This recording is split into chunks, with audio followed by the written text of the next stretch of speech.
মালয়েশিয়াতে আসছি প্রায় 2 বছর। আমার ছেলে হচ্ছে তখন 2 বছর ছিল আর এখন 4 বছর প্লাস। আলহামদুলিল্লাহ আমরা এখন আমার আব্বু আম্মুর সাথে আছি অ্যান্ড ওরে এত আদর করে। তো ওই দিন হয়েছে ও রাতের বেলা বলতেছিল, নানু আমার শপিং করতে যেতে হবে, আমার নতুন জামা কাপড় নাই। তো পরদিন সেই সকালে সেই কাজ, আব্বু আম্মু ভাবছে যে ও ভুলে গেছে, কিন্তু ও ভুলে নাই। ও সকালে উঠে গিয়ে বলতেছে, তোমরা আমাকে টাকা দাও, আমি শপিং করতে যাব। আর আব্বু আম্মু এরকম যে হাতে টাকা না থাকলে ও যদি চায় অবশ্যই দিব এরকম। যেহেতু বাসায় একজনই বাচ্চা, তো ওর কোনো আবদার অপূর্ণ রাখে না। আমার আব্বু আম্মু স্পেশালি আমাদের কাছে এতটা পাত্তা পায় না, তো ও সবসময় নানা নানুর কাছে দৌড়ায়। তো টাকা নিয়ে বিকালবেলায় আমি চলে গেছি শপিংয়ে। বাসার সবাই বিজি, সবাই বাসায় কাজ করতেছে, কিন্তু ও আমাকে নিয়ে চলে গেছে। আমার এইভাবে কাজ ছিল না, তো আমি বাসে করে ডিরেক্টলি কাজাং শপিং মলে চলে গেছি। এখানে দেখলে ভাই সবই পছন্দ হয়। এই যে এই দোকান থেকে আমি ব্যাগ কিনছি, এই জন্য আমার ব্যাগটা দেখাইতেছিলাম। আর ভিতরে ক্রিসমাসের যেহেতু চলতেছিল, তো আয়োজন করা হয়েছে, অনেক সাজানো গোছানো ছিল, সুন্দরই লাগতেছিল।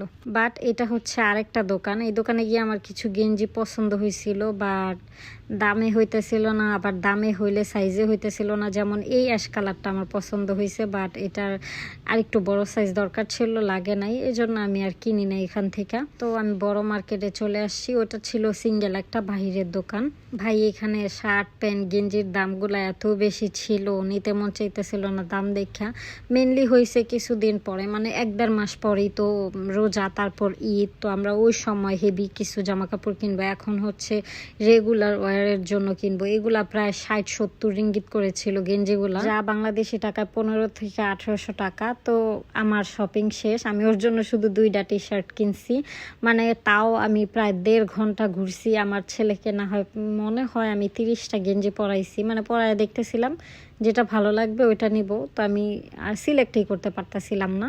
অবশেষে 2টা গেঞ্জি নিছি। অ্যান্ড আমার ছেলে জানে শপিং মলের 4 তলায় হচ্ছে গেম জোন, আর ও এটার জন্যই সবচেয়ে বেশি এক্সাইটেড ছিল। শপিং তো কোনো রকম একটা বাহানা, তো আমরা গেম জোনে চলে গেলাম। আর ও এই জায়গাটায় গেলে এত খুশি হয় যে ও 2-3 ঘন্টা ইজিলি কাটাই দিতে পারে, মানে আনার সময় তো টাইম না আনা যায় না, এরকম একটা অবস্থা।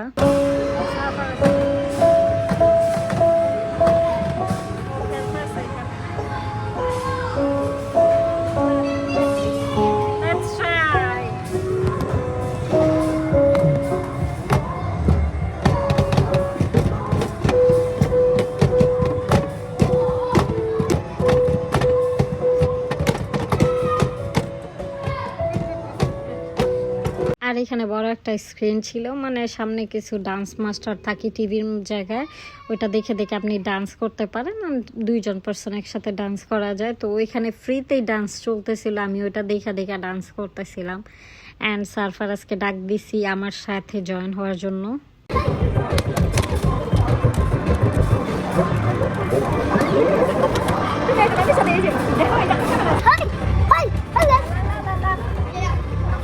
আমিও লাফালাফি করে অনেকটা প্রায় 2 ঘন্টার মতো আবার আমার শপিংয়েও হাঁটাহাঁটি করছি। তো আমি সারফারাজকে বলতেছিলাম, বাবা তুমি গিয়ে খেলাধুলা করো পাশেই, আর আমি হচ্ছে এখানে মাসাজ নেই। ও বলতেছিল আমিও নিব, বাট ওরে তো চ্যাপটা বানায় ফেলাইবো এটাই। যাই হোক, এইখানে এই মেরিগো রাউন্ডে একজন উঠছে, ওইটা দেখে আমার ছেলে আমাকে এসে বলতেছিল আমিও উঠবো। পরে বললাম ওইখানে গিয়ে দাঁড়াও, ওইখানে একজন ইন্ডিয়ান মেয়ে ছিল, ও সারফারাজকে উঠায় দিছে। যেহেতু টাকা দিলে সব কয়টাই ঘুরে, তো এটাই আমাদের টাকা লাগে নাই। আর আমি হয়ে গেছি বলদ, মানে আমি আমার হিজাব ঠিক করতে আইসে আমি যে হিজাব উল্টা পড়ছি আমি এটা খেয়ালই করি নাই।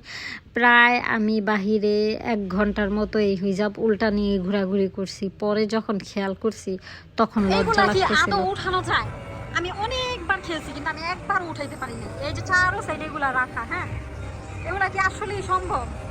আমি এটা দেখি তো, এটা হচ্ছে 1 টোকেন লাগে, একটা খেলনা দেখি, পারবো না আমি শিওর।